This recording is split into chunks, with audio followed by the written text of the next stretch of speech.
All right. It's the Android Headline Show. This is episode 63 of the show. We're broadcasting live. Tonight is Thursday. What's tonight? June 12th.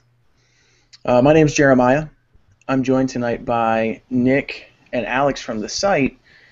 And then we've got a really special guest with us tonight. We are super excited to have Joe Braidwood from SwiftKey with us. So you guys want to say what's up? How's it going, guys? It's grateful to be here too. Evening, dudes.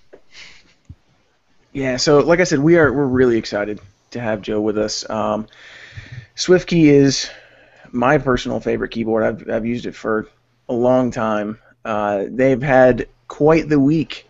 So SwiftKey now is free in the Play Store. Quite a bit of changes, updates. If you've used the public beta at all since that rolled out last year, those features like emoji and the number row across the top of the keyboard that you can set now, those are all packed into the new SwiftKey update. A whole bunch of themes and kind of a transition for the way SwiftKey is handling things now. Like I said, the keyboard is free to download, and now they've got a store. So there's a whole bunch of themes, some really great keyboard themes. Some of them are free, some of them you pay for. There's like 30 new themes. A new default theme, which is also kind of cool to see. That's a change. We've had the same default theme for a long time. So, Joe, tell us a little bit about this update. Well, yeah, I mean, it's been a long time coming, and we're really excited that we're finally able to share it with you guys, because some of you who've been on our beta community have been playing with the emoji integration and the number row and some of that stuff for a while. So here we are. It's SwiftKey 5. It's awesome. There are now 48 themes in total in the product. And one of the really interesting things about the theme store and the new themes that we've built is that everything that was in the product when it was a paid app 2 days ago is still in the product, and all of that functionality is now free, which is super exciting because it means tons more users are going to be able to get their hands on it. But anyone who's paid for our products in the past now gets a premiere pack of 10 themes in the theme store, 10 of our favorites for absolutely free, and that costs other users $4.99. So that's been a really important thing for us to really reward loyal users who have been using SwiftKey over the last few years. And I was really impressed by that. Having been a part of the, yeah, absolutely, man. Thank you. And I've been in the VIP community and using betas, and it's been really, really cool to see how you interact with the community, and it's obviously very important to you guys at SwiftKey. So thanks. It doesn't always happen. So when it does, we appreciate it. Thank you. I mean, community is everything to us.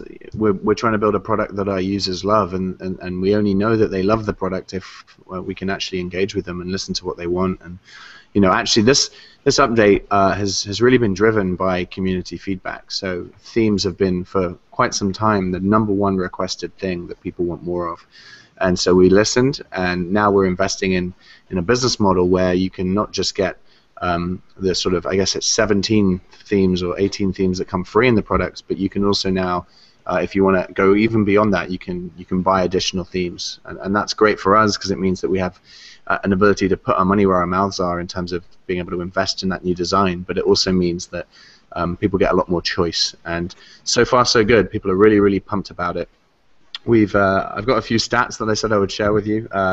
A day into launch. So within the first 6 hours, we launched at midnight Pacific, so about 3 a.m. Eastern yesterday, and by 9 a.m. we had 6 times the users that we'd had the previous day come to the product just in that 6-hour period.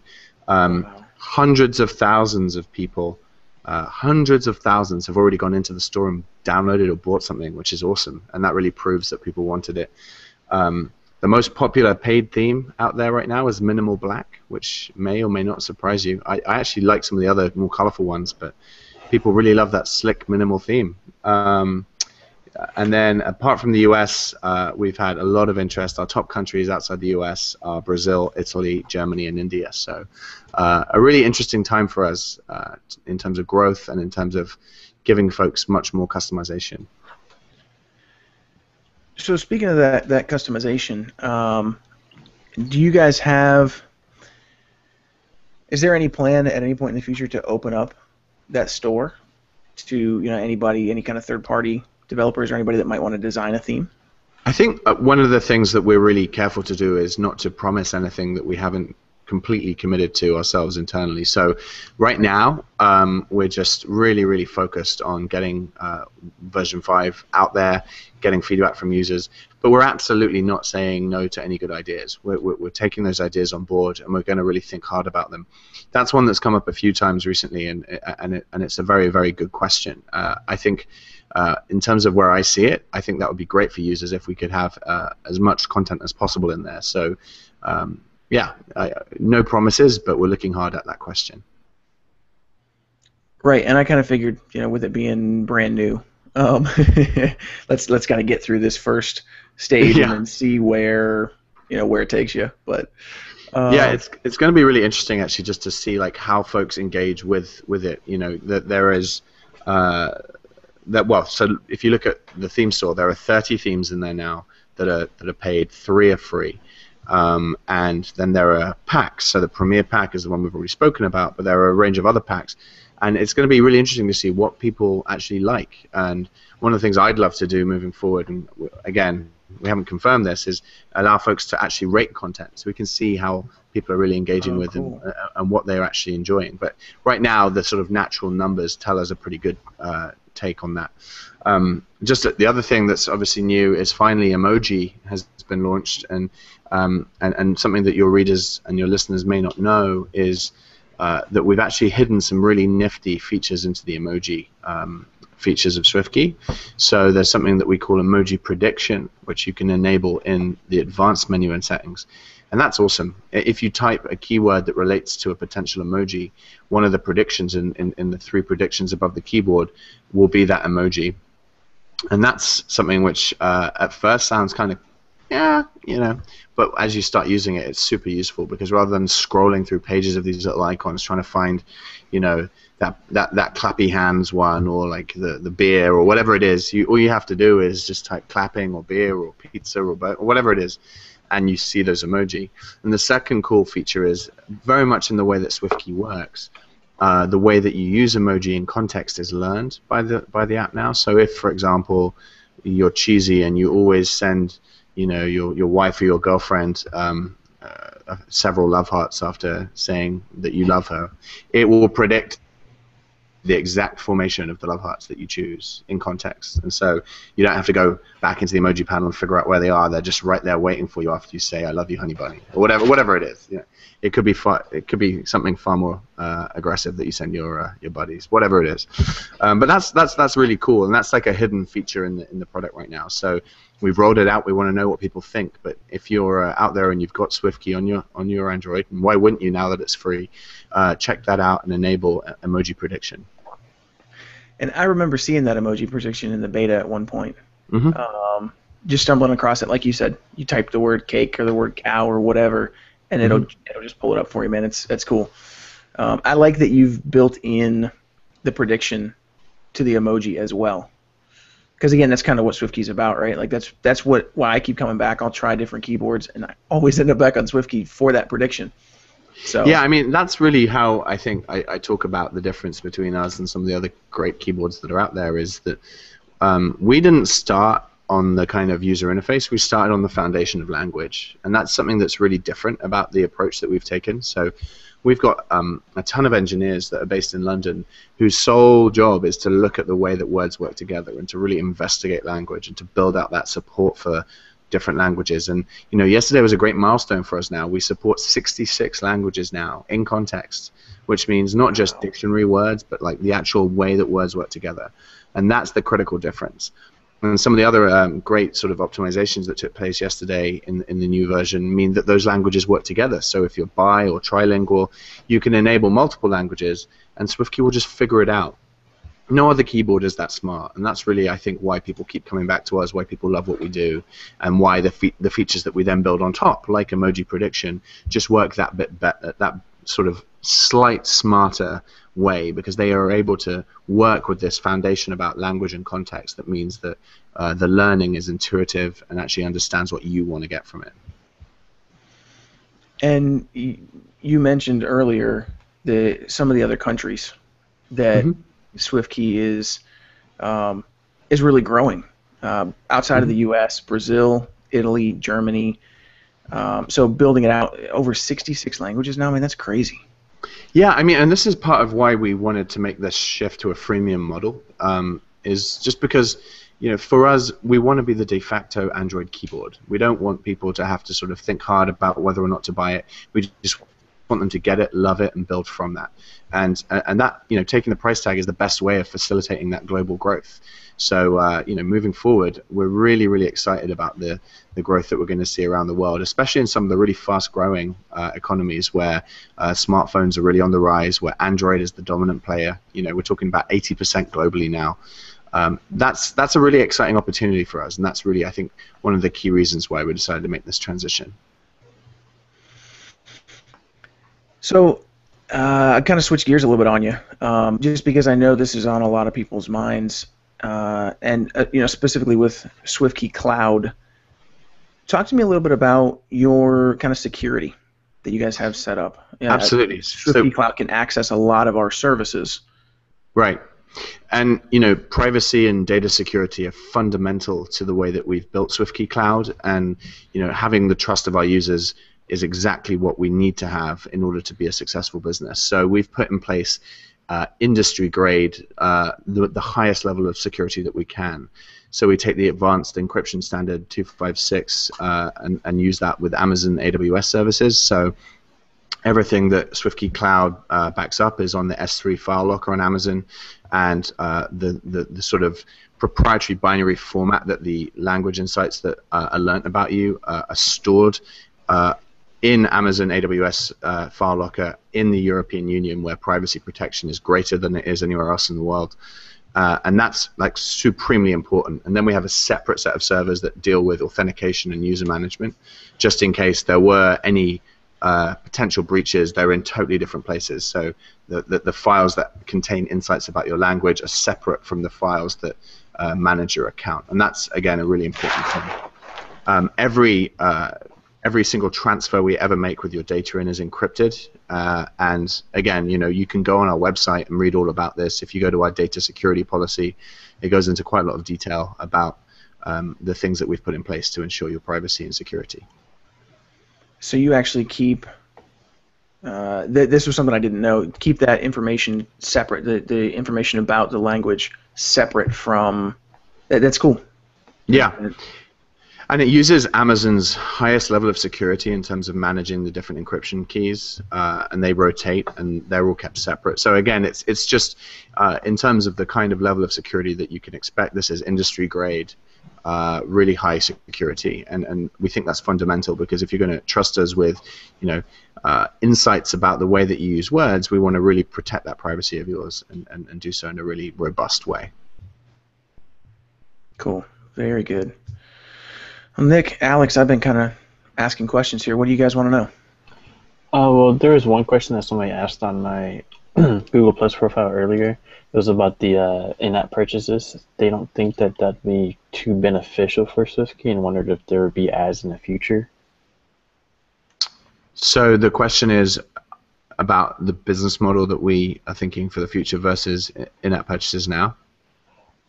Is versus in-app purchases versus like ads, putting ads in the keyboard, which I'm not really sure how that would work out anyway. Yeah, so I mean, one thing I will definitely tell you is it doesn't make any sense for us right now to put adverts anywhere in the product, especially on the keyboard. You know, we started this company because we wanted to create a better typing experience, one that was intuitive and smart and clean.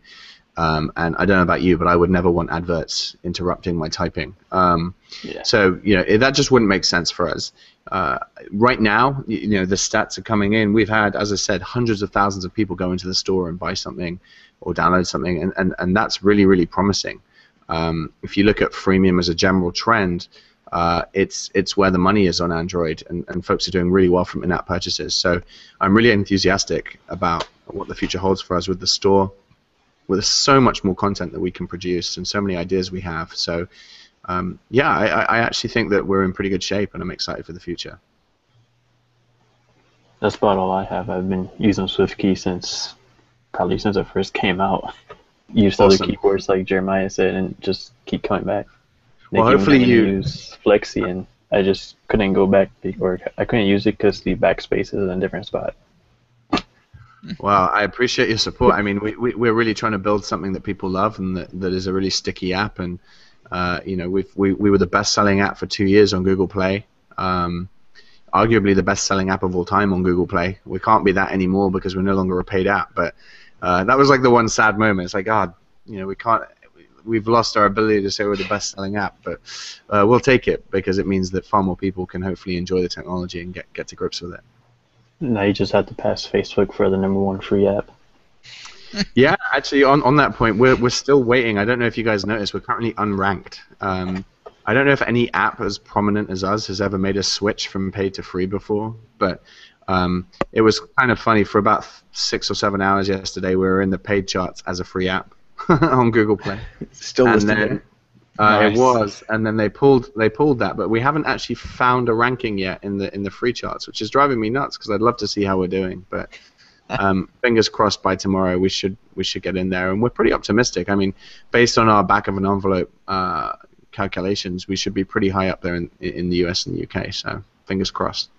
Yeah, from all the responses I've seen, like from our articles and from posting them on Google Plus and stuff, everybody just loves SwiftKey. So I'm pretty sure it's going to be, may not pass Facebook, Pandora, and Instagram, but it'll probably be pretty close. I mean, if we can get in the same cluster as those guys, I'll be more than stoked. You know, that'll be a real achievement if you ask me. So, yeah, it's going to be a really exciting weekend. And you know, if we're not watching soccer, then hopefully we'll be watching the charts. Nick, man, what do you got? Anything? I just added one to your download, so I'll give you guys a shot again. I tried it, I don't know, a number of years ago, and I just haven't. I'm always somebody that switches keyboards all the time, so I'm always. SwiftKey Cloud is actually great for that now because it means that, you know, if you switch devices and keyboards all the time, it's going to remember the stuff that you teach it rather than you have to start from scratch each time, and that's one of the key benefits of SwiftKey Cloud, and hopefully you'll see that and you'll dig it. Yeah, I'm looking through the themes now and enjoying them. So. Yeah, the one thing I'd say about the themes is looking at the previews on the store is one thing. Actually, seeing them up close and personal when you've actually downloaded them is a very different thing. They're really, really high quality. We've got this great design team that we've been building in London who've really put tons of effort into making these things, just the little touches, really, really beautiful. My favorite one is, I think, Cubed Blue. And Spotlight Blue is pretty good too, but if you get Cubed Blue, what you'll see is there's these really, really fine lines around the keys, and then as you press it, there's a really cool kind of frosty effect as the sort of key press. And it sounds corny, but it's awesome. One of our other favorites in the office is, where has it gone? Spotlight Fuchsia, which has been dubbed internally Miami Vice. So check that one out. That's accurate. Yeah, and those Spotlight ones, man, the green, I'm using the Spotlight green, the green and the blue both, they're so smooth. They look really, really nice.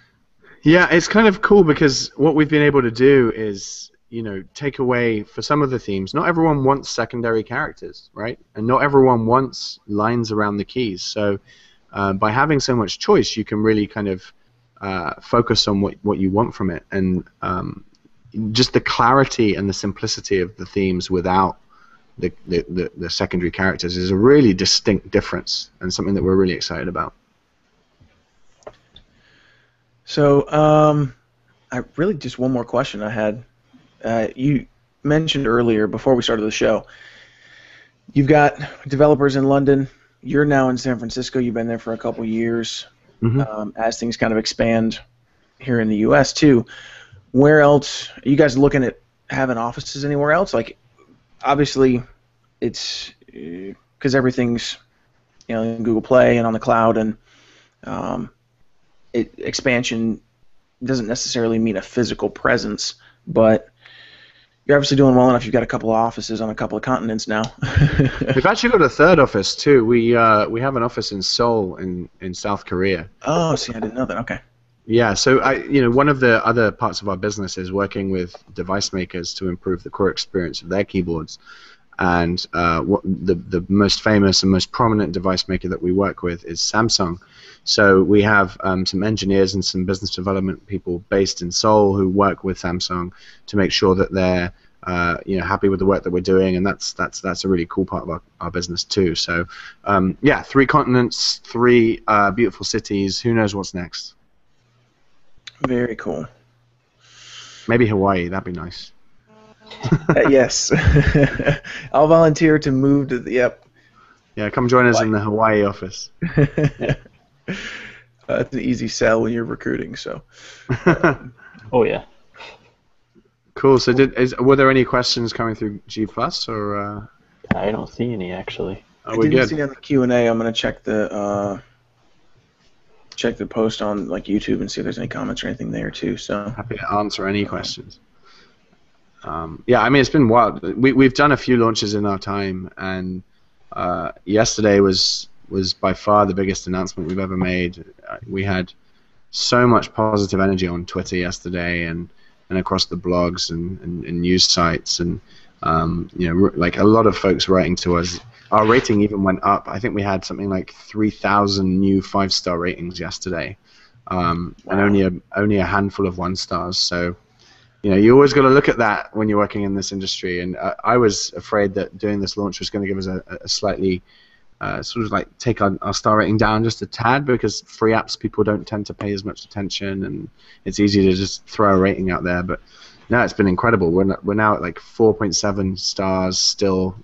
Inching closer to keeping that, and it's been a really positive time for us. So grateful for you guys letting me share that with you. Yeah, I'm glad you mentioned that, because any of the feedback that I've seen has really been positive. Outside of some questions about why did it take so long to come out of beta, like those kind of things.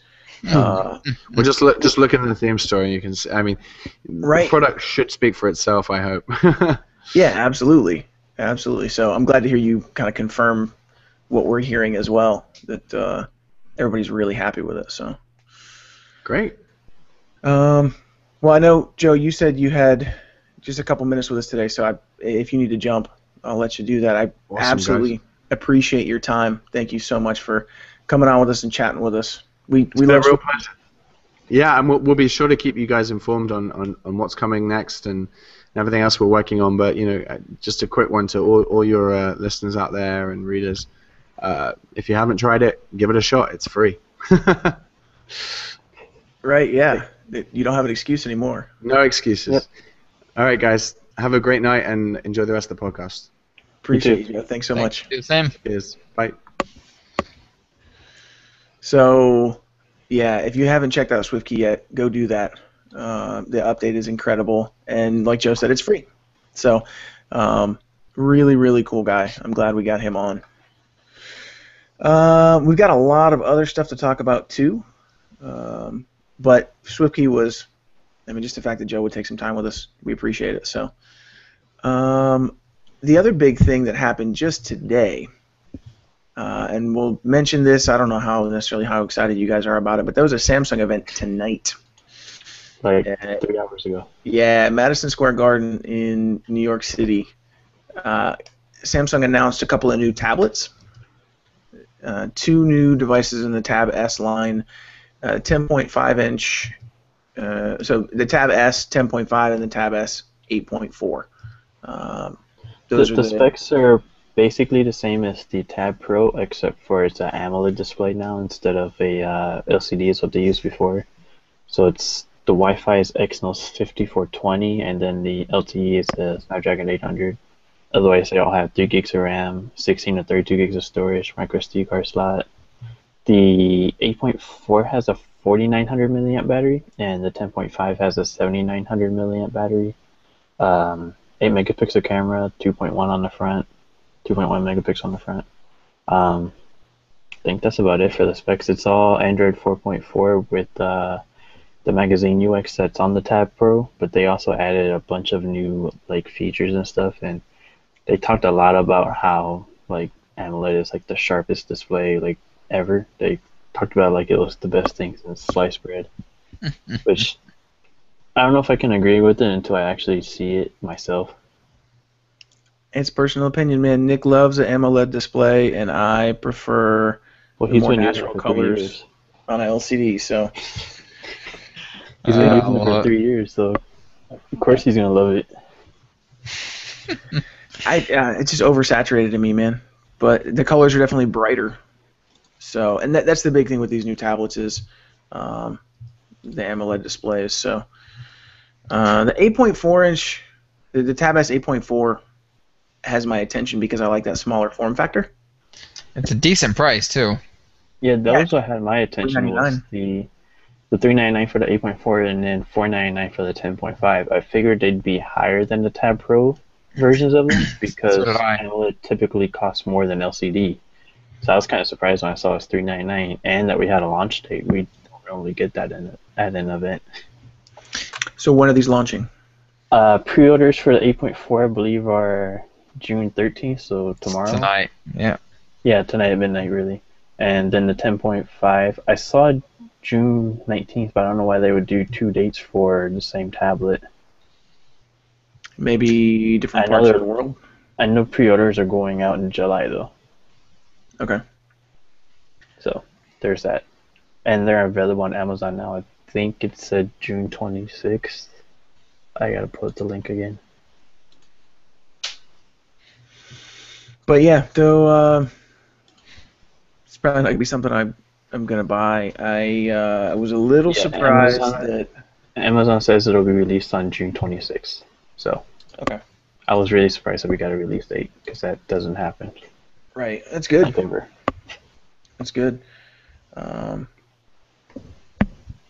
But yeah, I was a little surprised that Samsung went so far as to hold this event at Madison Square Gardens and like make a big deal out of it. I figured they'd do like the Galaxy Premiere event they did last year in London, where they showed off the S5 Mini, S5 Active, S5 Zoom. Was that all the S5 variants they had? They also showed off some other tablets, some Windows stuff. So I figured it'd be kind of like that one again, because that one was like around 7 p.m. London time. But nope, just the 2 Galaxy S tablets, because the S5 Mini leaked out this week as well, so I figured that would be there. And then the S5 Active is at AT&T already. Yeah, it's kind of odd to be holding a show for 2 products, but whatever. Well, And it's then- Samsung, they have money for it. Yeah, and their tablet lineup has been doing really, really well. So I think they're up expecting to big stuff. 22% market share, I think they said, or something like that for tablet market share now. Yeah. Which is a really big starting deal. to cut into Apple, because they're really the only other one, aside from maybe Asus from the Transformers, if people are still buying those. Yeah. Because they haven't really put out a spectacular Transformer in a year or two. Yep. So pretty interesting stuff there. And the price point was really kind of what I was. Yep. Was pretty cool. So The price is what I'm surprised the most about, because I really thought these were going to be more expensive than the Pros for some reason. yeah. I was thinking like $549 for the 8.4 for some reason, or like $499, but not Yep. $399. That kind of blew my mind.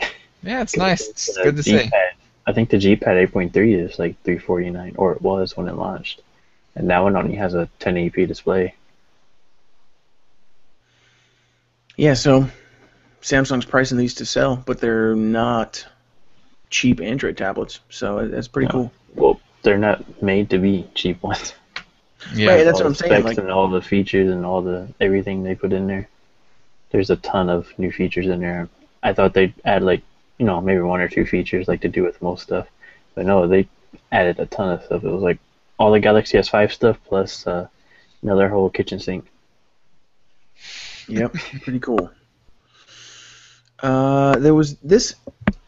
Let's see. This rumor, I think, hit just today as well, because I didn't even put it in the agenda. I missed it earlier.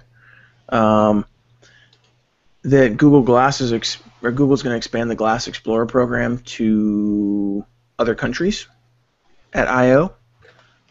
So we're not going to see a public release of the device yet, but it's still going to be probably around $1,500. But that Google might be opening things up to the rest of the world. We didn't see any specific countries. I think they just said internationally, so I don't know if that means like all the countries that Google Play is available in, or if there's a specific list. Yeah, Or it may like end the up being countries just like like Canada the and countries the that can UK. buy stuff from Google Play, because a lot of countries have Google Play, but not everybody can buy. Right. Can't make purchases, so that would make sense. Yep. But yeah, I thought that was pretty interesting. It's been a U.S. only thing for a long time. About what, 2 years now, or a year and a half? The whole time, you know. I think it started like getting into people's hands about a year and a half ago, because 2 years ago I/O is when they, did like the sign up list for everybody that wanted to get in. Mm-hmm. So I think it actually started getting into people's hands like 6 months later or something like that. And so if you were in another country, you had to, know someone here in the States who could order it for you and then ship it to you, or, some kind of workaround. Yep. If you really wanted glass. So we'll keep an eye on that. Next week, we're pretty much just going to be talking about I/O because it's only 2 weeks away. Yep. 13 days. And the week after that is the big Google I/O show. Yep. So we were talking about Samsung and the new tablets they announced today. There was a rumor that the Samsung Galaxy Glass, which is their like eyepiece that's attached just to your ear. It's got like an earbud and a piece that goes over your ear, and then the thing in front of your eye looks like something from Dragon Ball Z. That could be announced at IFA Berlin this fall, alongside the Galaxy Note 4, which we were expecting, but a variant of the Galaxy S or the Galaxy Note 4, I'm sorry, with a curved AMOLED display. So we'll keep an eye out on that for you too. That curved AMOLED display is interesting. This rumor says that Samsung is probably only going to be releasing that for niche markets. I don't know what that means. They said 2 models, right? Like the curved one and then the regular one. Yeah, and the regular one will be... The curved one will probably be like Korea only and maybe another country. Yeah. Kind of like how the Galaxy Round did last year. It was just Korea only. Yep. Which made everybody say that it wasn't selling well. It was right. One country on one carrier. It's not going to sell like the S5 is going to. Yep. But there was another rumor for the Note 4 later on in the day that I don't think you put on there. Basically, with the fingerprint scanner, they're doing area type ones now, is what the rumor is. So instead of swiping up on the Note 4, you'll just be able to hold your finger on the home button like you would on the iPhone 5S. So I don't know what Apple thinks about that, but if that's true, I think it'll work a lot better, especially if you're trying to like unlock your phone with one hand instead of holding it and then swiping, and it doesn't always work on the first swipe. Yeah, the swipe stuff has never really worked that well, so it'll be nice to see them get rid of that. Yeah, it would be. Especially if they're going to keep that in there, Right. I don't even know if I want a fingerprint scanner, because when I was using S5, I pretty much only used it so I could write about it, and then after that I stopped using it. If they implemented it in a way that it worked well, it's a really convenient way to access your device without needing to securely lock your device without needing a PIN code or a password, or you just use the way it is right now, it just takes so long to like unlock your device, and you can't just pull out your pocket with the same hand, hold it, and unlock it. I mean, unless you set it up so you can swipe down with the side of your thumb instead of like the regular way you're supposed to do it.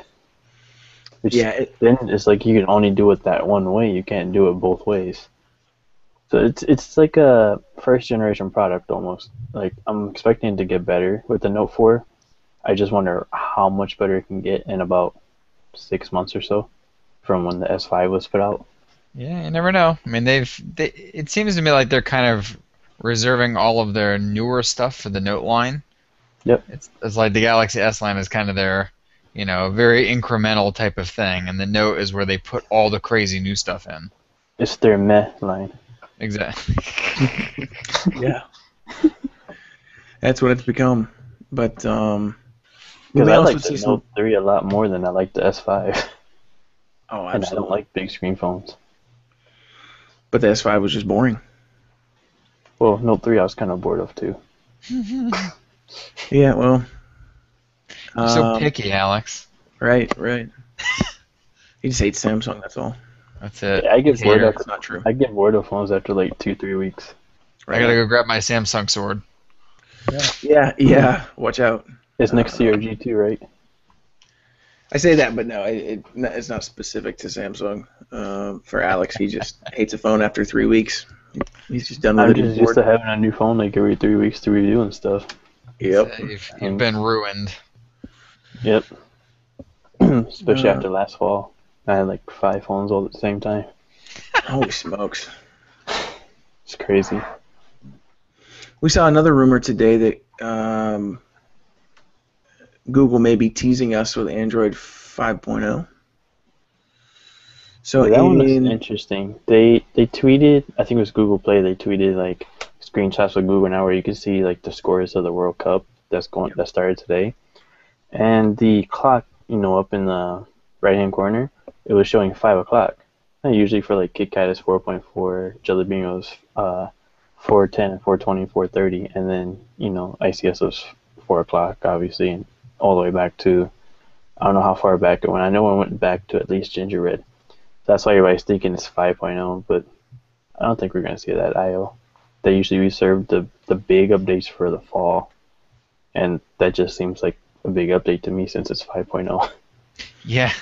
But there's been a lot of leaks of like redesigns and new icons and stuff for Google, for Android, I mean, over the last few weeks, and it's been getting more and more, so I don't know, maybe they are going to do it, but with all the Android Wear stuff and Android TV at Google I/O, I don't know if they're going to have time to really go into everything for Android 5.0 if it really does exist I/O.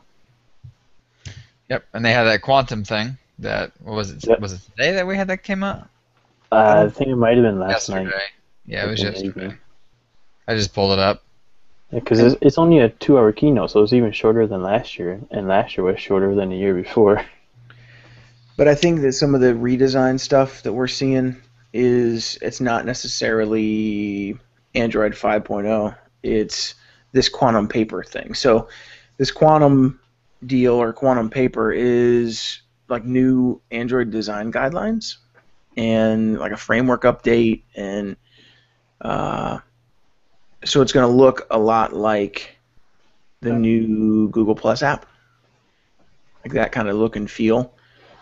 So we've been seeing those leaks and rumors about the design changes, but also about especially with, it was most noticeable with the Google Plus app that the design, like Google's design standards, design guidelines, almost seem to have like the design seems to contradict itself a little bit.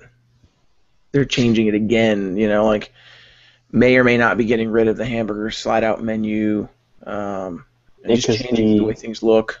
The Google I/O 2014 app came out this week, and it has the hamburger slide-out menu, which everybody was like, why? Huh?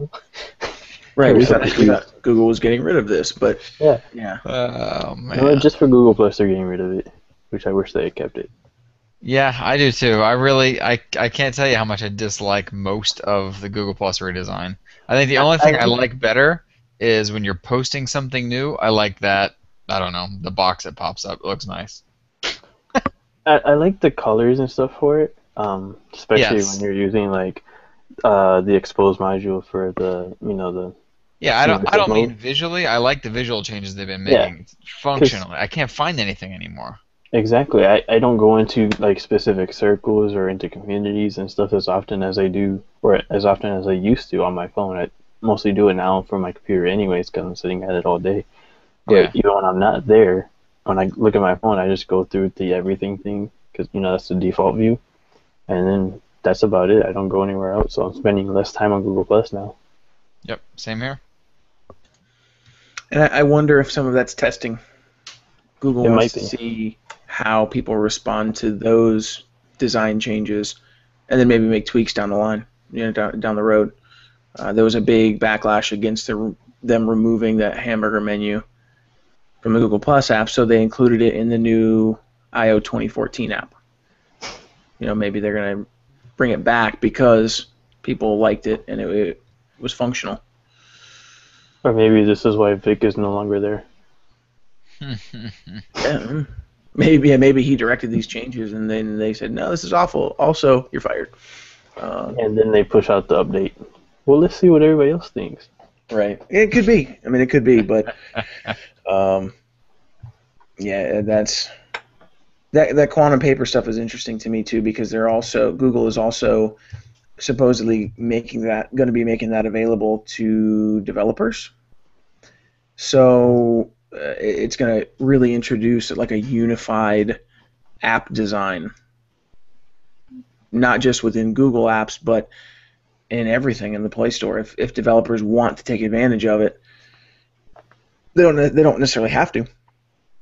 But the fact that Google is going to open this up, not just it goes way beyond. If they're building a framework and they're going to make all of the underlying code available to developers, really all you have to do is plug in some text and some photos,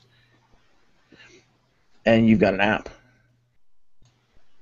You've got an app that looks like what Google wants, as opposed to right now what we have is just some design guidelines. Hey, this is what your app should look like, but you have to do it all yourself.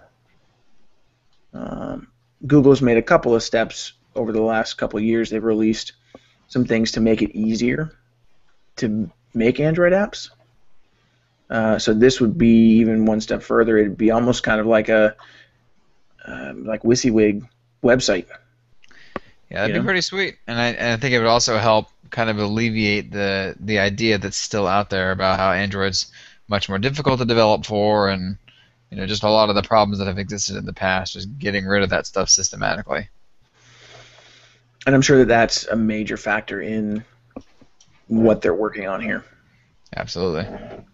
So the quantum paper stuff, I'll update that in the show notes because I did not get that into the show notes.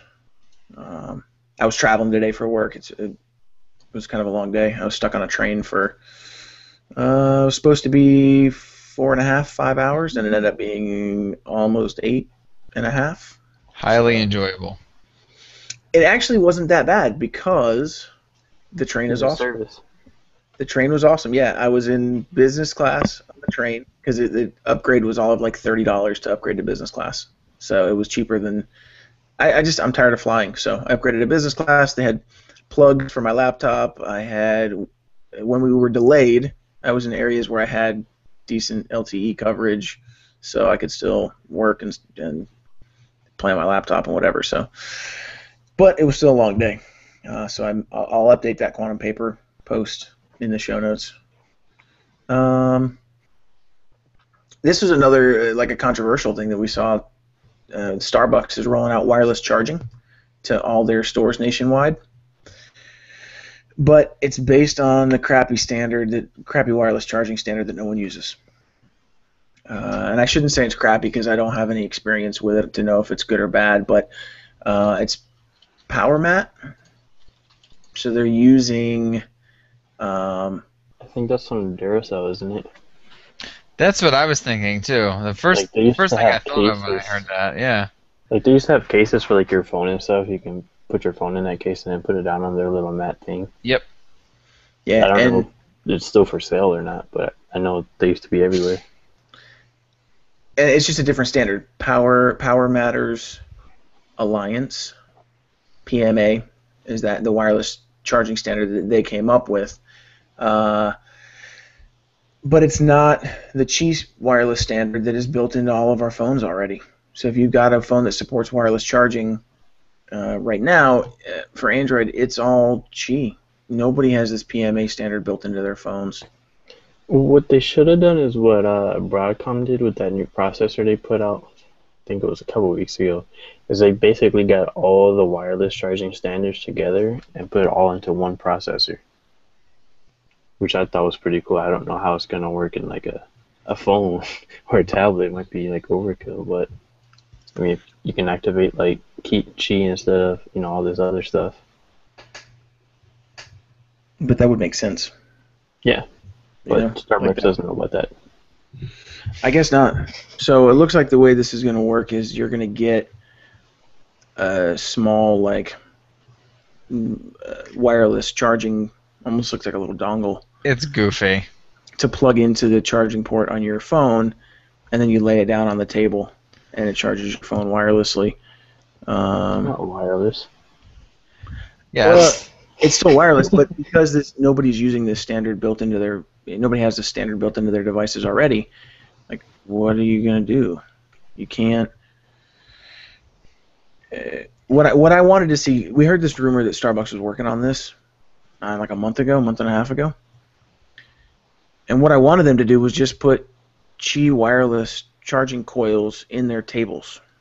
Yeah, I think we talked about this. Yeah, yeah. Now that you mention it. So that I can walk in, buy a cup of coffee, lay my phone on the table, heck, lay my laptop down or my tablet or whatever, and just have it charge while I'm there, whether I'm using the device or not. That would be cool. I think all tables need that, not just Starbucks. Like if my desk had that, I'd be happy. That'd be pretty sweet. That'd be a great way to get people to use this stuff, as opposed to having to have another like charging pad, or have several laying around your house or whatever. This implementation is even more weird than that. Yeah. It's just stupid. I don't know what else to say about it. I mean, why not just give us plugs on the table? At least I can pick up my phone then. I don't know. Right. So, we'll see. They're rolling this out kind of step by step. Eventually, it's going to be in all their stores. But bad job, Starbucks. You made the wrong choice. You're not helping push the wireless charging standard forward. It's probably for iOS, since like their images of an iPhone, but that kind of goes with the question that Frankie's asking, that he read wireless charging from Starbucks was specifically for iOS, and that wouldn't surprise me. And yeah, especially coming from 6s. Starbucks. Yep, iPhone 6 is coming in September, October. Yep, and that's supposed to the be a bigger rumor. one. It's supposed to be like a huge redesign and everything, so I wouldn't be surprised to see their own standard in there, because they can't use anybody else's. Yeah, Well, and Starbucks has always been very iOS friendly. They have, the free app of the day, cards in the front, and iTunes this and iTunes that, and it wouldn't be surprising at all. Yep. But are they building the PMA wireless charging standard into the new iPhone? Because if not, if you still have to get this little dongle to plug into your charging port to make it charge, it's still a stupid implementation. Sure. I mean, I know at some point, I don't know where, a couple weeks ago I saw, some rumor come up about wireless charging being implemented in the iPhone 6. So maybe this is, part of that whole thing, and Starbucks knows about it since they have a partnership with Apple or whatever, Yeah. Well, I think everything. It's kind of stretching it, but I think everything's going to room for the iPhone 6. I even heard that it's getting NFC and stuff. And Frank, I don't know. I'm not sure how to pronounce your name correctly. I'm sorry if it's Frank or Frankie, and I apologize. But he did just link to an Apple Insider article that doesn't come right out and say it's just for the iPhone. I'm looking at the images that they released, and it does have an iPhone next to a cup of coffee, and it has the little round charging things that you plug into the charging port on your device, and there's a Lightning adapter. There's the older iPhone adapter. it does say Duracell on this other one. Yeah, and it's a Duracell. I don't know if it's a Duracell partnership or if it was all developed by Duracell. But there's a micro USB. Yeah, the green one looks like it's micro USB. which is definitely not iPhone. So Yeah. that's Because they have to other. have their own charger. Yep. So. Yeah. So I'm gonna go ahead and guess that just by this image Because when that Apple they does like released. new stuff, they always like reach out to partners and stuff. Like when they did the went to Intel for their Macs, they went to a bunch of different gaming like studios and had them build games ahead of time for them to show off when they announced it. So I wouldn't be surprised if they, put wireless charging in iPhone 6 and at the announcement they say, oh, and you can just walk into Starbucks and put your phone down on the table and charge your device. Yep. No accessory required. And Well, knowing them, it would probably be like $100 accessory. right, or it's the iPhone with wireless charging is an extra 50 or $100. I Well, tried to give him a pass. Right. But No, and that's Samsung too. Like their back cover is what $79.99. Yeah, it's stupid. yeah, they don't build it in. You have to buy it separately. Well, LG didn't either, so you can't really say much. Hey, No, next and that's 4. yeah, that's fine. I'm not upset about that. I'm not even upset if Apple rolls out the next iPhone with wireless charging and it happens to be this PMA standard instead of Qi. Whatever standard Apple finally decides to put in the iPhone is what's going to catch on with consumers. Yep. And I don't really care as long as some wireless charging standard catches on with consumers and we start seeing wireless charging used everywhere all the time for everything built into all phones all the time. Yeah. It Would needs be to happen. nice. It needs to Get happen. rid of the ports. And it needs to be faster because it's what, like 1 amp now. Some of them I are know 1.5, but it's still slow. Yeah, It's I know slow. it's slower than just like plugging it in, especially since I have a 2.1 or 2.4 over here that I use every day. Yeah, I had forgotten how slow 1 amp was until I got the G2. Mm-hmm. I'm used to that. I think the Note 3s is like a 2.2 amp or something. Yeah, And that then thing it's also charged in USB. like an hour and a half on a dead battery, and this is like, I leave it on there for an hour and I come back and I'm like, God, only 30%? What the heck's this thing doing? Mm-hmm. Yeah, and it's also got USB 3.0 that Note 3 does. They say that helps with charging. I don't know if it really does or not. But I know the Snapdragon 800 has that Quick Charge 2.0, which ACC didn't really use. And it's Yeah, kind of I don't think frustrating. LG did either. I know they did in the G2, because compared to other phones that came out at that time, it was faster, but that was before the Note 3 came out. Yeah. Yep. So we'll see.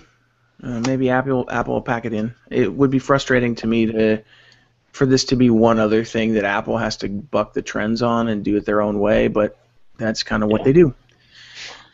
So And with all the Qi wireless chargers that I have around here, it would be a waste for them not to use that. yeah, well, didn't stop them. It has Yeah. never ever stopped them with anything they've ever done before. So Yeah. they It's just don't Apple. care about you, Alex. They don't care about anybody but themselves. Yeah, Maybe well, not even themselves. they're making enough money that screw everybody else. Yep. So Xiaomi's finally coming to the U.S. Next year. next year. Yeah. So Hugo Barra yesterday went on record saying that they are working towards a 2015 U.S. Entrance. They're going to be stepping into the U.S. market next year, which is exciting. That was one of the goals when he went over there, is they wanted to really ramp up production and get out of China, or not necessarily get out of China, but expand into the rest of the world from China, not just be in China anymore. And they are right now. They're selling phones in Southeast Asia and some parts of Europe, and so now we've got a date for some Xiaomi phones here in the U.S., which is exciting, man, because they make some good phones and they are not expensive. And they Well, have that's- pretty high-end specs as well. I think there was one came out last year. I think it had like a Tegra 4 processor. Another one had like I think it was the newest Exynos 5 octa processor in there. So it's like, I mean, half the price of the Galaxy S5 and pretty much the same specs. I think it was either Xiaomi or Mizu that had like the 128 gigabyte smartphone. And it was like pretty cheap. I think like $400 or $500. Mm-hmm. Yep. It's nice to see these other kinds of manufacturers coming around because these components don't cost as much as they did 5 years ago. Yet Yep. we still have the same priced or in sometimes more expensive phones. Just it makes sense business wise. Obviously, they're making a higher margin now, but Yeah. it sucks for us. Well, it's like Samsung. You're basically paying for the marketing and for them to put their name all over that terminal in London. Yeah, exactly. And actually, we need to clarify this a little bit. So this quote from Hugo Barra that they were coming to the U.S. next year. Specifically, what he said is, "We will start working in North America. We will start working on North America next year. It's in the pipeline." Yep. But this was in an interview, an exclusive interview with Android Authority. Apparently, the company Xiaomi reached out to Android Authority to kind of clarify that there's no actual timeline for an actual launch in the U.S. So this update to their interview with Hugo Barra says, currently Xiaomi devices are not compatible with North American LTE bands. Starting next year, Xiaomi will design products that are compatible with the U.S. market. Yeah, because you can buy them here, but without the right LTE bands, I don't know who's really going to buy them. Because you're already limited to AT&T Mobile. And if you don't have the right LTE bands, then you're pretty much limited to AT&T. Because it probably won't have the right HSPA Plus bands for T-Mobile either. So what Hugo Barra meant was they are going to begin working on devices that will work here in the U.S. Next year, but they may not necessarily launch them in 2015. So yeah, because creating a device takes time. It's not like something you can do overnight. Although some of us wish they could. Right, hurry it up. I want to see them here in the States, man. More competition, the better. Yep. With some Speaking good of phones, competition, too. Yeah. Huawei Yes, and that they opened a U.S. website. for one phone. Yeah, well, the LG. Start. Yeah, the Ascend Mate 2 4G. Yep, it has 4G LTE for both T-Mobile and AT&T, so it's not the same one that they sell internationally. This one is made specifically for the U.S. and it's like $299. Yeah, it's only $299. It's a 6.1-inch device. Now it's only a 720p display, but it's a giant phone. And it's got a Snapdragon 400 processor, so it's not like super high-end specs, but it's only $300. Yep. I was looking at some reviews this morning when the news first hit. And I was like, of course, first thing I go is look at the battery life because that's what I do with most reviews anyway. And I looked at the battery life from what Pocket now had, and now this is coming from a G2 user. I was like, man, that's a really good battery. I think he had like a day and 20 hours with 9 hours on screen and still had like 7% left. Insane. It's LTE? I think it was like mixed usage, Okay. LTE and Wi-Fi. But still. Still, even if you get half of that on LTE, that's plenty for me. Mm-hmm. I just want 24 hours with like, max of like 4 or 5 hours on screen because I don't use my phone that much and I charge it every night anyways. Well, it should that. It's got almost a 4,000 milliamp hour battery in it, man. Mm-hmm. I used the original Ascend Mate last year. Specs were pretty much the same except for they used their own processor in there, which I was kind of surprised they didn't, which is probably because of LTE. And the battery in that one, I think, was a little bit smaller. I think it was around 3,500 milliamp, but it was still a 720p display and all that good stuff. That battery just would not die. I tried to kill it so many times. It probably helps the resolution plus the lower, I guess, lower end CPU. At this point it is. Just not The as only much thing juice keeping needed. me from Huawei stuff is their UI, really, because I don't know if it's something like with Chinese manufacturers, because I know MIUI's ROM is like this too, but they don't use app doors. Like all your apps are on screen, which I don't like seeing. I only put a few apps on my home screen. Everything else is in the drawer. Yep, I have nothing on my home screen That and they except the wallpaper. that in the game, like all the icons, like if you have a circular icon, they'll fill in it so it's a square and have like a different background for each one. I don't like that part either. Yeah, it's very similar to my UI in that Yeah. respect. That's what I'm thinking. It's a Chinese thing, kind of like why LG and Samsung are similar. Other than LG's always trying to copy off of Samsung, but they're both Korean as well, so hmm it could also be why they look so similar. So these Chinese, the Emotion 2.0 UI from Huawei is. I haven't used it since I'd say probably about this time last year, so I'm sure it's changed a lot because I think it was version 1.5 back then. But that's the one thing that I want them to change. Everything else I'm fine with. But I mean, that you can really fix with a launcher and a theme icon back anyway. So those of you that want to actually do that, I think it's only a 16 gigabyte device though. Yeah, it just sucks when they do that kind of stuff because a lot of people that get these phones don't know anything about launchers, don't know how to switch them out. It's the same thing with the blue phones. They do the same thing. They don't have an app drawer either. They theme the icons the same way. I hate that And crap. like my parents have them, and I'm just like, just download a launcher. What? Right, what's Exactly. that? I don't know. Yeah. Yep. Which is So- probably why those phones are perfect for them. Right. Well, and that's what it's designed for. They're Set it and forget it. yep. Yeah, What we $299, want to I use mean- phones for is a little bit out of the norm for the average consumer. So, Yeah, we don't really make phone calls on our phones. but you're right. Besides That $299 price point is pretty solid. Especially for them entering, like seriously entering the US. I mean, they've been on T-Mobile and I think probably Boost Mobile and Virgin Mobile before. I know they made a couple of the My Touches, but I think maybe the last one. But nobody knew it as Huawei. They just knew it as the T-Mobile My Touch, whatever the rest of the letters were after that. Yep, exactly. I think they had a couple of prepaid phones also over here, which obviously those are going to be crap phones anyways. But this is kind of a mid-range, big device, and I'm excited to see how well it does over here.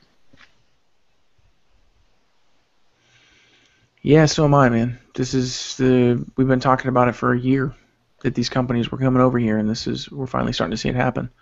It seems like as soon as Huawei said they're not going to do anything with the U.S. because our government's always accusing them of spying and stuff, then they started trying to come over here like more than ever. Right. Well, it was so weird because they pulled out. And I don't even think it was a month later. They were like, "Oh, we're coming back." I'm like, what? Yeah, they're like, Make up your mind, guys. I don't know if it was just some like random guy that December. said it or what. I think it was like December they said they were pulling out, and then January CS they announced they send Mate 2, and then they said, "Oh, it'll come to the U.S. later this year." And Yep. well, here we go. Here we are. Yep, It's here here. we are. Exactly. Freaking weird, man. It's like Sony. Sony said they're not concentrating on the U.S. market either, and then like a week Yeah, later, the they announced Z1S. the Z1S. Yeah, Yes. but then nothing else. Very good. So let's talk a little bit about the OnePlus One. I know, Nick, you've got one on order. It's We still saw- processing. Still It is processing. it. Haven't seen that yet. So they apparently the OnePlus One is delayed again because of some OpenSSL exploits that they need to patch. It started shipping today though. The Sandstone black one, I think. Right? Yep. Nick? Which Yes. is the only one you can order anyway. Yeah. So So it doesn't really matter. So the devices Exactly. are starting to ship. So we've got that. So yesterday they said, "Oh, it's delayed, and now today they're starting to ship." So the device is real and it's actually kind of happening, but it's still like they're doing a new contest. It is real. Get some invites, right? And I know, Nick, you've got one order. You have one on order, and you wrote up a post about placing the order and stuff. Talk to us about the OnePlus. How was that experience? Kind of what are you excited about when getting the phone? I think my favorite part about the whole thing was the comments I got on my article afterwards. People just giving me a hard time about writing an article about ordering something and then not receiving it. I'm like, come on. Right. Like, the point here is to prove that this thing does actually exist. I mean, I guess I don't have it in my hands, so maybe they just stole my money, but, hopefully not. They're gonna send you an empty box. They're going to send me an empty box, and then I'm going to cry. So you can put your G2 in and send it to them. and Yeah, they'll be happy. exactly. No, it was. I mean, the whole thing was pretty easy. I got the invite code in the mail. You go on their site. If you already have a forum account, you're all set. You use the same exact account you're on your forum. You literally just click the little button that says redeem code, sign in with your account, and then you can order it. Um, I think the only payment method was PayPal. That's what I used, but I don't remember seeing anything else on there. So if you're familiar with PayPal, it's all good. If not, then that's pretty easy too. It's no big deal at all. I don't know what else to say about it really. There's no accessories. There's no colors to choose from. It's really super basic at this point. One Just trying color, to get one it out size. there. Yep. Black, I mean, 64 gigs. I don't Comes with see a who's going to charger. complain about a 64 gigabyte version that's the only version when they have a 16 too that's not available yet. Yeah, It's the other way exactly. around. Like where did I can't remember where I put my micro SD card, but I'm like, I don't even think I'm ever use that thing again. I might as well just sell it. I actually use mine in my camera. I put in, a adapter and just put in my camera. That's a good idea because this is Now I I have have an two. Ultra. Because I have two SD cards for my camera now, so that when one gets full, I can just pop in the other. Yeah. I bought the Ultra one specifically for burst shots and 4K video. So Specifically for the Note 3. specifically for the Note 3. Mm-hmm. It's all right. That's how it goes. Well, yeah, and that's I don't feel like that's a big deal that it's ordered and not shipped yet. We've talked about the issues that OnePlus One has run into, and it's really pretty impressive that they've done all this in basically 6 months. Yeah, So- I'm not crying. Yeah, and we'll keep you posted. Nick will be doing cartwheels when it finally ships and shows up at his house, so you'll hear about that. They also started, what was it, like the OnePlus race or something today, where they're giving out like 100 invites each day for like 5 days, but you have to complete tasks, and like the first 100 get it, so good luck getting one. Because I think today was done in like less than 5 minutes. I'm sure they have a pretty rabid fan base at this point. Because when you sent me the link earlier, I clicked on it and went to it, and it said edit, it's over. I was like, wow. That You was basically have to like hang out on their forums waiting for the contest, waiting for the thing to pop up. Just Yeah, 'cause sit there they- all day they give staring you- at the screen. Yeah, they give you a whole 10 minutes. They're like, hey, by the way, something cool is happening in 10 minutes. And by the time I checked Twitter Yeah. out, they had already posted the contest. Yep. So, we also saw, let's see, Motorola's doing some cool stuff. They are replacing cracked screens on the Moto X for free. but only once. HTC is doing it, yeah. So now Motorola's jumping on that bandwagon of replacing cracked screens. They'll only do it once. You're right. So But basically pretty what they're cool. doing is you call support, they'll send you a code to get a new Moto X, so you get to, you get a new custom Moto X. It doesn't work for like the developer editions or the plain black or white ones. It has to be a customized one through Moto Maker. So they're basically just giving you a whole new Moto X, so you're not really without a phone, which is even better, I think. That also tells me that Motorola has a crap ton of these in a warehouse that they need to get rid of. Yeah. They have a glut of components that they haven't sold, and so if you crack your screen, they just give you a whole new one, and it gives them an excuse to get rid of some units, Yeah. which is unfortunate. But that's I mean, it works out good for those that do crack their screen on their Moto X because, normally you gotta send it in and use a crappy backup phone, which most people probably don't have one aside from like us. So, I don't even have one. I'm not saying that that's a bad thing. By no means is it a bad thing. It's unfortunate that that's what it's come to. I was kind of sad to see them close the factory, but I know exactly why. It's just not making the money. I mean, because it's expensive to, assemble that stuff here in the U.S. other than, doing it in China, especially with Lenovo being a Chinese company. They're just going to move it over there. But from what I heard, Moto Maker isn't really going away. So I guess they're going to ship it all the way from China within 4 days for the new Moto X. And that time frame might increase. They might move it to 5 to 7 business days or something like that. But Especially going through customs. right, depending on where in the world it has to go. But Yep. we also saw some pricing for the Moto 360. So that popped up on Mobile Fund's website for £199.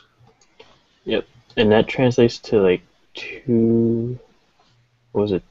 Three. It's about Yeah. $336 US. I'm figuring about $299 because it's not usually like a straight conversion. You know, the prices from like the US to the UK. So it might even be $249, which even at $299, I think that's pretty much a steal. Yeah, for that thing, it's nice. Because I was thinking at least 300, probably around 400 for that thing. It's probably just a placeholder on Mobile Fun's website. Yeah, well, they were emailing everybody about it, so. Right, but again, it's probably just like a guess of how much it's going to cost. Yep. If this is a placeholder in an email, like. Basically, what it looks like is like Android Wear is going to hit all these different price points because there's a rumor, I think it was earlier this week for the G Watch, it's going to be cheaper than the Gear 2 Neo, I think, which is like 168 pounds, so it's going to be cheaper than that. So it'll be under $199. So if it's under $199, I might have to buy that just because. I'll take 3. I don't really want to spend $300 on a smartwatch because I probably won't use it that much. I'm looking at the Mobile Fun website now, and it actually says that's why we're happy to announce the first UK price for the Moto 360, 199 pounds. So yeah, it's not a placeholder.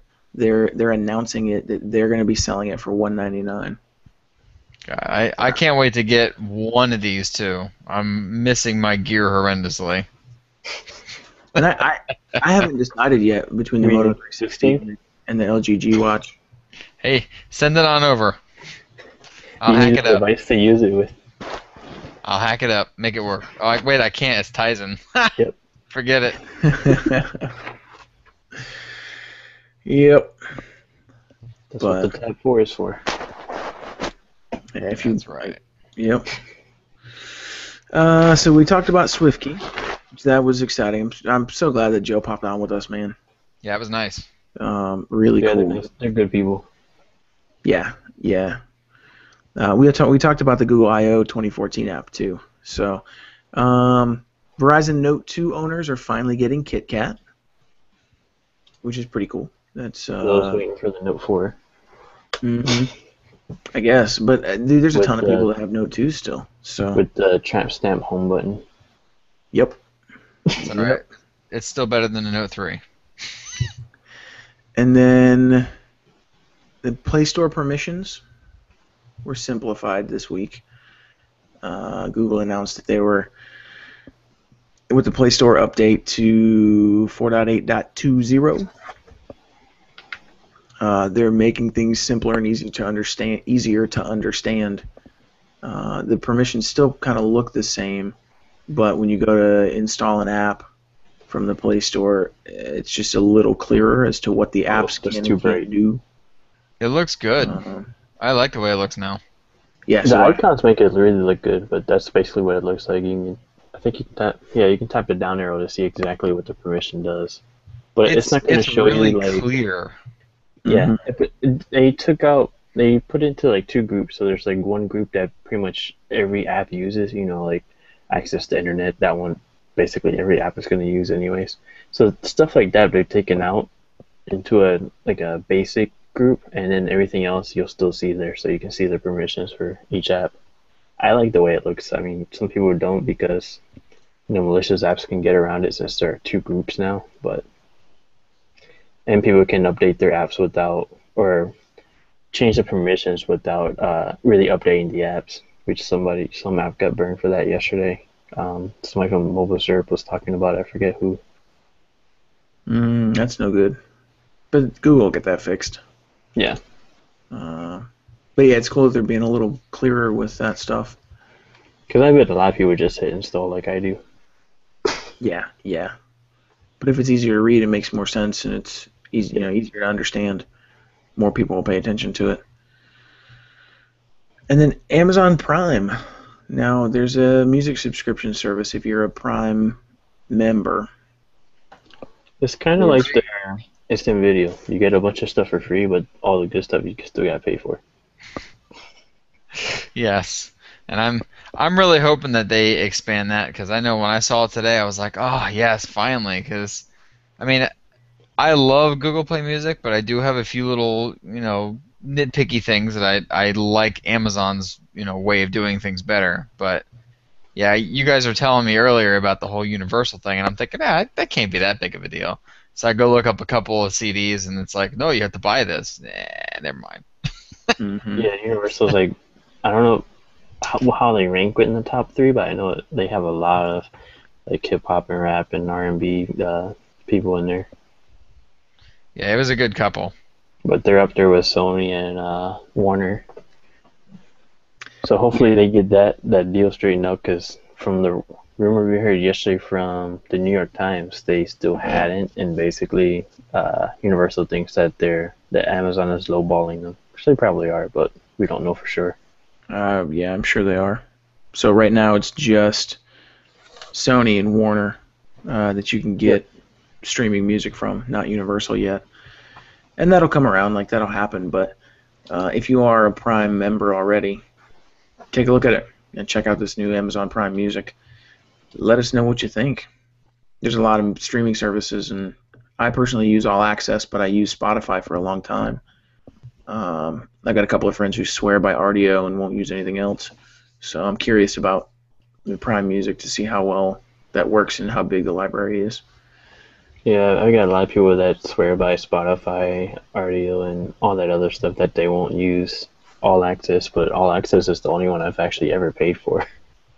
Mm-hmm. Like I used to use Pandora before that, or just upload everything to Google Play Music. Yeah. But that's all that we had on the agenda tonight. What's what's new in your Android world?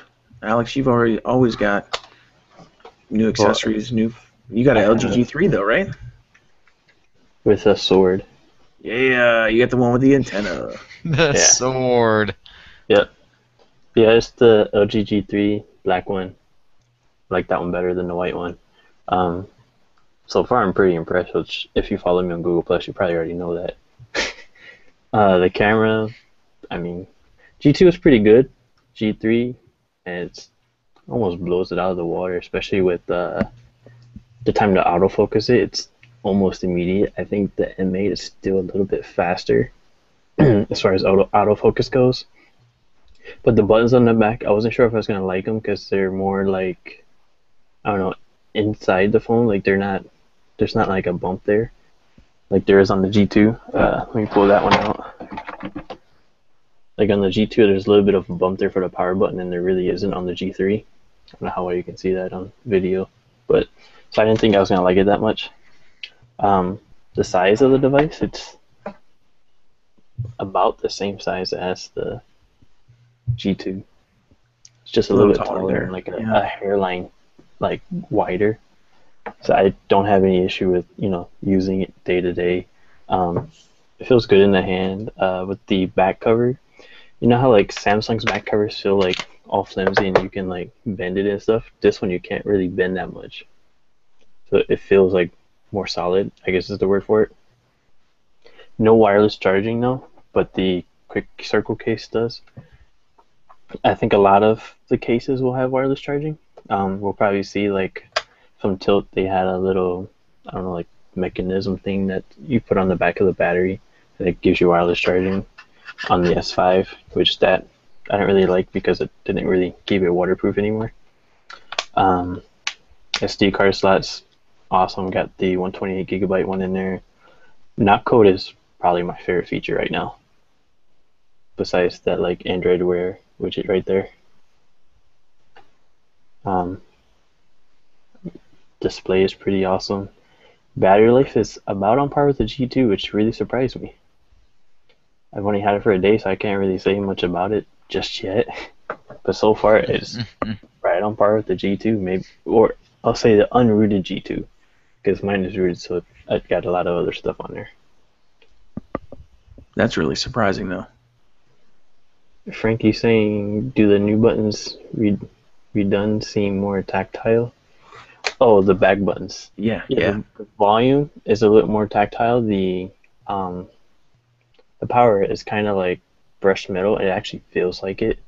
Like the back just feels plastic, really. But it's a lot better than the glossy plastic on the G2.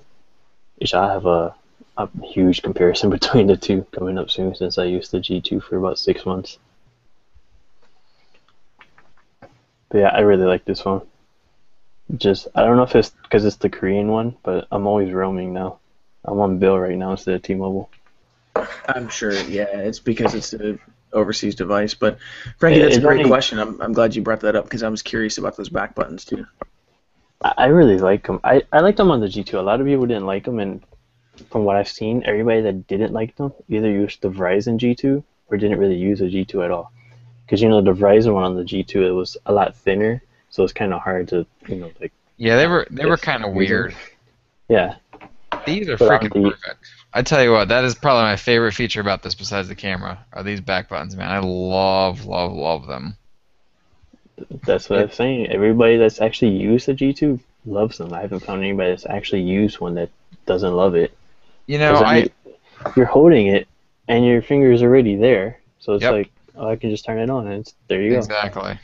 Knock-on seems to be a little bit more, I don't know, not useful, but more consistent than it was on the G2. Is it more responsive? Because that's the only problem I have with knock-on is sometimes I have to do it 2 or 3 times to turn it on.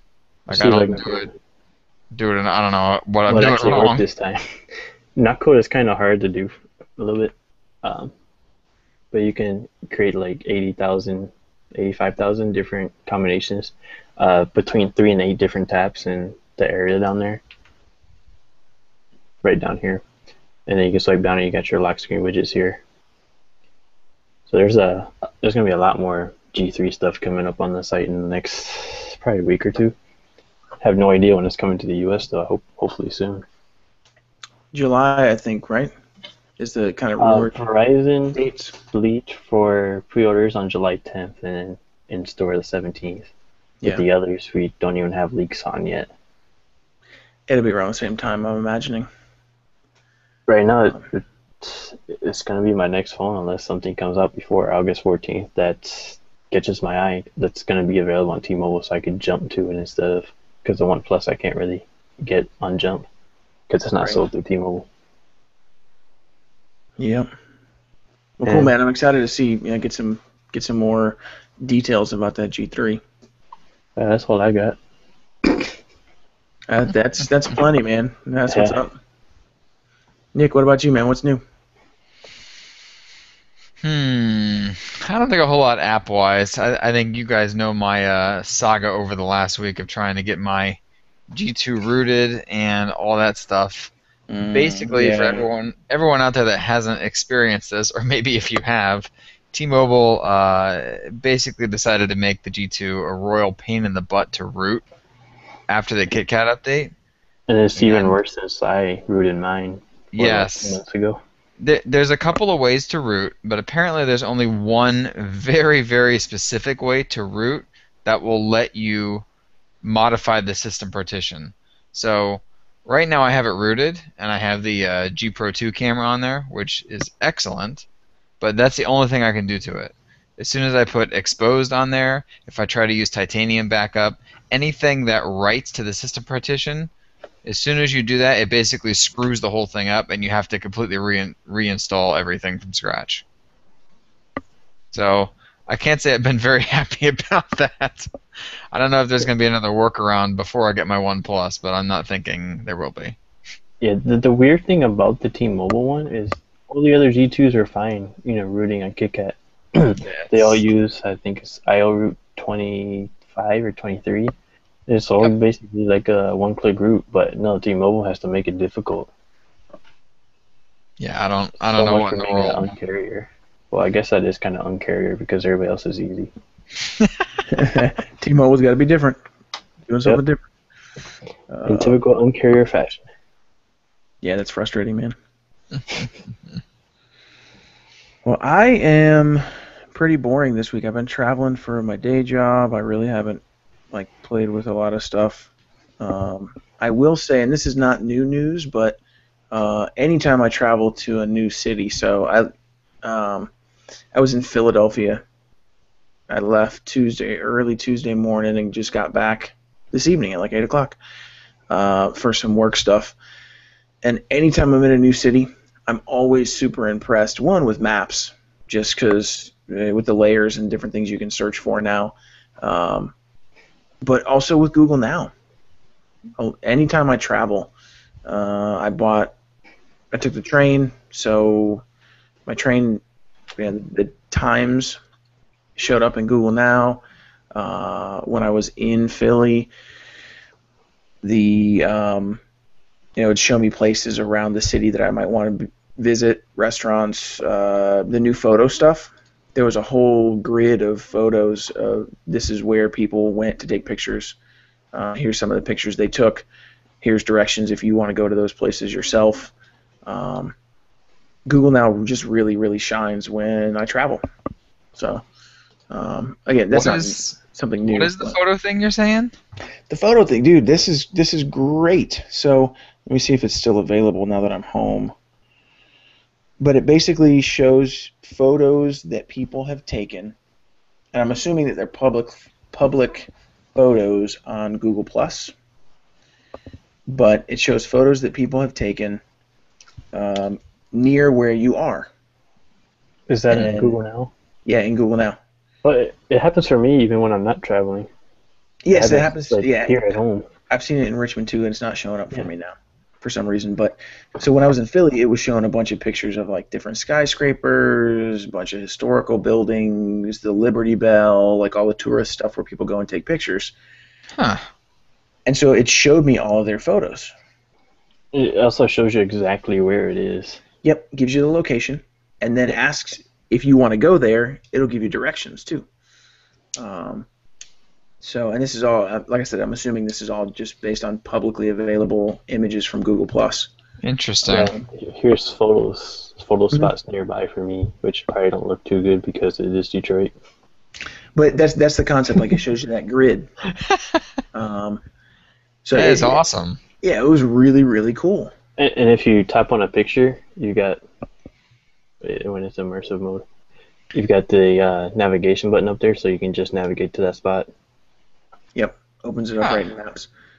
Which I don't need navigation because I know exactly where that is. But I wonder if I need to do anything to make that happen. I don't think so. It might just be that you haven't used it, so Google Now doesn't realize that it's something that you want to use. Interesting. Okay, I'll have to look that one up. Yeah, but it's really cool. So, again, Google's always doing new stuff with Google Now. And like I said, they've had so much since they launched it in 4.1. Mm-hmm. Yeah, it's crazy. It's like a completely different thing. And I always realize how awesome it is when I'm traveling. So, but that's gonna do it for the Android Headline Show, episode 63. You can find us on Twitter at Android Headline without the S, Facebook, Google+. The podcast you can find on iTunes. You can find us on Stitcher. Are we on TuneIn Radio yet? Did we ever get that squared away? Nope, not yet. Okay. Still waiting on those guys. No worries. Podomatic is where the podcast is hosted, so you can find that too. But just go to Google and search for Android Headline Show, and it'll pull up. Go subscribe, download, send us an email, let us know what you think. Rate us on iTunes and on Stitcher so we know what we're doing. If we're doing cool stuff, we're having fun having people, having guests on. Joe Braidwood from SwiftKey. We had Click Cases on last week, 2 weeks ago, whenever that was. Yeah, 2 weeks ago. 2 weeks ago. So, just trying to do some cool stuff, have some fun with it. So, thanks for the update on the basketball game, Frankie. Appreciate that. So, Spurs are up, apparently up 81-57 over the Heat. Is LeBron having cramps again? I don't know. As long as the AC doesn't go out, he'll be okay. Well, they're in Miami now, so he should be fine. Yeah. According to John Ledger, AT&T isn't responsible for the AC over there, just in San Antonio. That's fair. So cool. Well, Alex, Nick, thanks for hanging out, man. It's always a pleasure. Thank you so much. Good times. See you later, guys. See you guys.